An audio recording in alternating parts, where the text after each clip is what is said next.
An artist respects the silence. It serves as the foundation of creativity. You're no artist.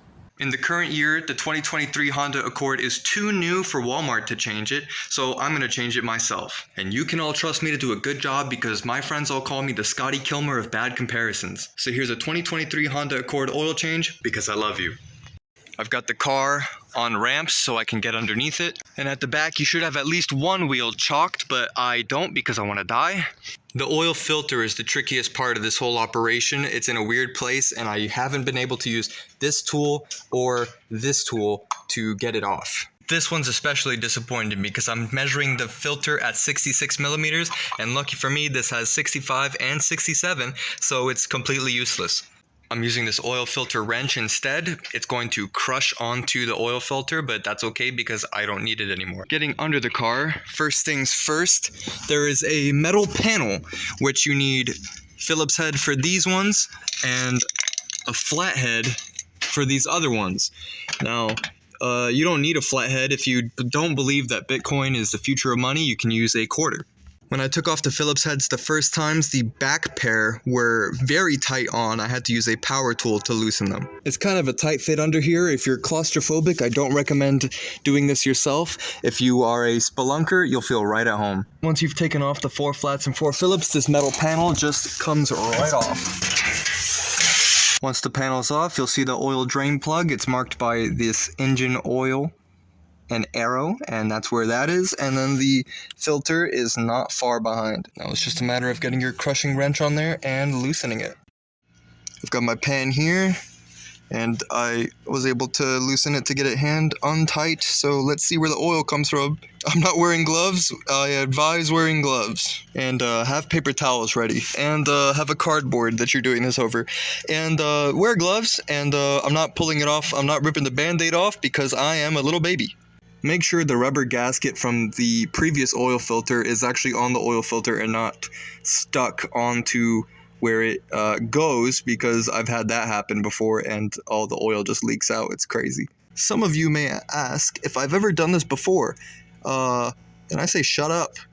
This is my favorite filter right here, the XG7317. Once you're ready to put the new filter in, grab a little bit of that mess you made over there with your fingers and rub it around the rubber gasket so it gets a proper seal, and just tighten it in place. Get it on there good, but hand tighten it. Don't use a tool. You don't want it to be super duper tight and impossible to take off next time you change your oil. And now for the engine oil, that there is a 17 millimeter. I've got it on a socket wrench right here, and you just put it on there and loosen it. It'll spray out like a foot, so you want to position your oil pan properly.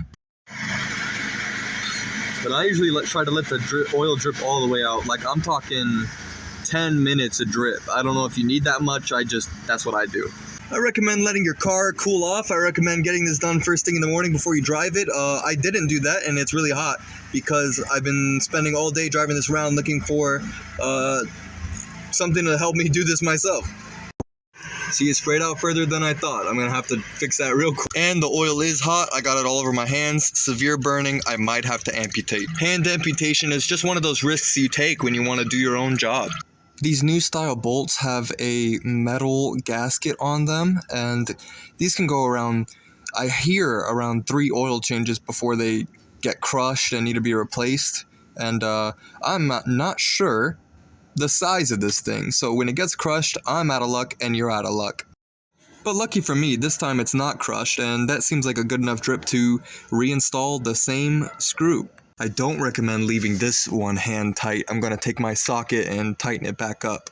Now with your oil filter in place and your screw back on, I'm going to hold off on putting the metal plate back on so that I can fill the top with oil and see if it drips any. Up top we see that the cap says it takes SAE 0W20, and that's what I have right here. Here's a quick trick for you. I've never needed to use a proper funnel for these things because I'm a fat American. I had a 2-liter Coke lying around and I just cut off the bottom. I'm not sure how many quarts this engine takes, and neither is Walmart. That's why they wouldn't change it, because they don't know either. So what I'm going to do is I'm going to fill it 3 quarts, check my dipstick, and go slowly from there. It is very hard to see on these new style of dipsticks, but if you can, 3 quarts is near the top of the top line, so I'm going to hesitate to fill it anymore because I'm not sure how the difference in angle is affecting the oil. I really do hate this new style of oil checker. Between all the dipping and wiping and dipping and wiping, by the time you found out how much oil you have in your tank, you've wiped it all off.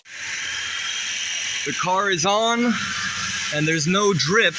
I took it on a quick test drive, and there's no drips, no drops, no coconuts, so I'm gonna put the plate back on. It goes on just the same way it came off, so you should know how to do it already. Yeah, I filled it 3 quarts, or at least this is a 5-quart bottle, and I still have about 2 quarts left in the thing. Store your extra oil somewhere safe. I'm gonna slot it in between these old oil cans that are unlabeled, and put your old oil into one of those cans. This is another situation where your chug jug funnel is going to come in handy. You just plunk it on there, grab your oil pan, and fill it up. Arg, arg, arg, arg, arg. Sponge boy me Bob, I've spilled oil in the grass and I live next to an aquifer. The city will hate me forever. Well, I've lost a hand and I've ruined the environment forever, but I'd say that's a job well done. Tune in next time where I teach one-handed people to beg on the street for money because the government will not give me my disability check.